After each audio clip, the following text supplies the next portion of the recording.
now that you've seen what a coaching approach in a conversation looks like, you're going to give it a go and begin to practice actually having a coaching conversation with the person that you're teamed up with.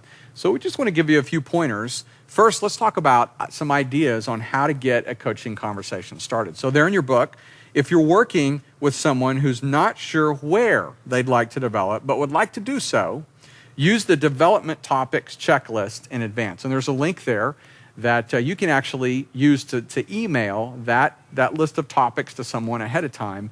And so they can look over some potential areas where they might like to develop. And just the opportunity to look at a list of these are some potential development areas will begin to stir up some thoughts. And then when you sit down to have a conversation, then you've got something to begin with. Another idea is if the other person initiates the conversation. So it may be that another person comes to you and says, hey, I've got a challenge that I'm dealing with, or I've got a problem that I want to talk through. Let them know, okay, I'd just love to hear your thoughts first. I'd just love to ask you some questions and let you process what you're thinking and what you might want to do. And I'd be glad to add my input in a little while, but I want to hear from you first. So if someone comes to you with something to talk about, that's a great way to get the conversation started using a coaching approach. And then the third is that sometimes you're going to initiate the conversation. So if you have either a specific opportunity for development that you want to lay out for someone, or maybe a problem that you want to surface and you want them to begin to think about how to develop in, then you go ahead and begin by framing the issue that you'd like to talk about. And then let the other person know, hey, I'd like to help you think through what you'd like to do. And I want to help pull the best out of you, but here's the topic that we really need to talk about. So in particular, when you're in a leadership situation and you recognize there's something here that a person really needs to think about, it's okay to put it out there on the table and then say, now, how can I help you think about your next steps? So those are some ideas on how to get the conversation started. So let's talk a little bit more about questions. Jerry, how can you ask questions that really create a powerful conversation? Well, I think that questions can be powerful, and using them to be powerful is something I like about coaching, because it's really a simple concept, but you apply it well and you can really make a significant difference. So let's just take a look historical figure that everybody would say this person is probably a killer developer. And let's take a look at Jesus, all right? And Jesus, when you look at the Bible, Jesus asked 307 questions as he went through this, 307 questions. And people asked him 183 questions, all right? So he asked 307 questions, and then people asked him 183 questions. Now, how many of those 183 questions did Jesus answer directly? 183 questions asked, how many did he actually answer? Right? 3.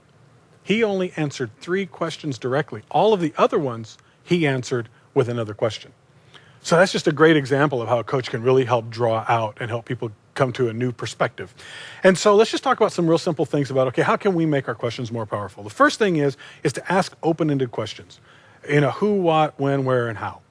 All right? That just helps people begin to process, and you want them to process, so the more open-ended we can come and the more question forces that person to articulate and process, I think the more powerful that question is. The next thing is to begin broadly. And maybe in the demonstration you saw people begin broadly and then begin to narrow and narrow and narrow to where it becomes more specific. So begin broadly and then focus increasingly on detail. Broad questions, and then when you get onto something, then begin to focus it and funnel it down until you really help. Because what you're doing is you're helping the person gain clarity when you do that. And then the third thing is seek out and explore discomfort and assumptions. So as a coach, when I'm coaching somebody and I see something that causes something to be uncomfortable, I'm going to probe into that a little bit more. Just like, when a doctor says, okay, does this hurt? And you say, yeah, that hurts. Okay, so he focuses on that, right? So kind of the same thing. And then assumptions. When you see people assumptions, when they say things like always or never, or I can't do that, or then when you see somebody making some assumptions, come back in and challenge those assumptions with some more questions, just again, to help that person become conscious that, because the thing with assumptions, we don't always realize that we're making them. So those are just some things that you can do to make questions more powerful and to use them more effectively. And so just now we've asked the question, okay, now how do we listen more effectively? That's a big part. It is a big part. And so just stop and think about how many assumptions you bring into a conversation.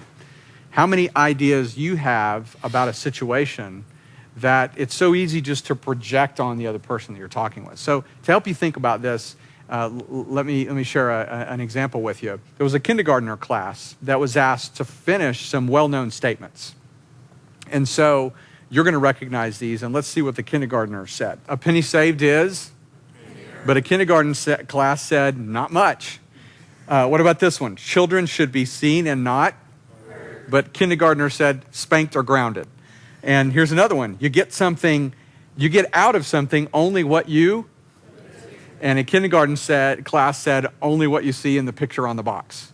And then here's the last one. If at first you don't succeed, and the kindergarten kid said, get new batteries. So here's the idea. We have ideas and assumptions and perspectives that we've built up over time. And in a conversation, it's so easy to just assume the other person is thinking and feeling the same thing that we are. That's why listening is so important. The ability to listen so you really understand the unique point of view that another person has is, you just can't underestimate it. It's critical. It's a critical part of developing people. So a few suggestions. Ask additional clarifying questions. And you probably saw this in the demonstration conversation that you just watched a little bit ago. So ask questions. Well, what do you mean by that? Additional clarifying questions. Pay attention to non-verbal cues like posture and body language. When you see something there, then pay attention to maybe what that body language might mean. Listen for emotions and then follow that trail. When someone is expressing emotion, there's something behind that emotion. So ask questions about it and explore it a little bit further. Another idea is to repeat what you hear the other person saying and restate it in different terms. And you probably saw this on the demonstration conversation as well. Oftentimes, just saying back what you're hearing tells the other person, hey, I'm paying attention. And oftentimes, it's good for them to hear their words coming back, and that helps to create clarity. And then use laser phrasing to distill what you hear into single statements. So you can take a 2 or 3 minute segment of a conversation and really distill it down into a laser statement and lay it out there, and so some clarity in the conversation begins to emerge. And then allow times of silence so that the other person continues to talk or reflect. And that's okay. Don't feel uncomfortable with a few seconds or even a minute of just silence so a person can talk and think and reflect. Okay, so keep those tips in mind as you begin now to put a coaching approach into practice as you're giving it a go with the person that you're teamed up with.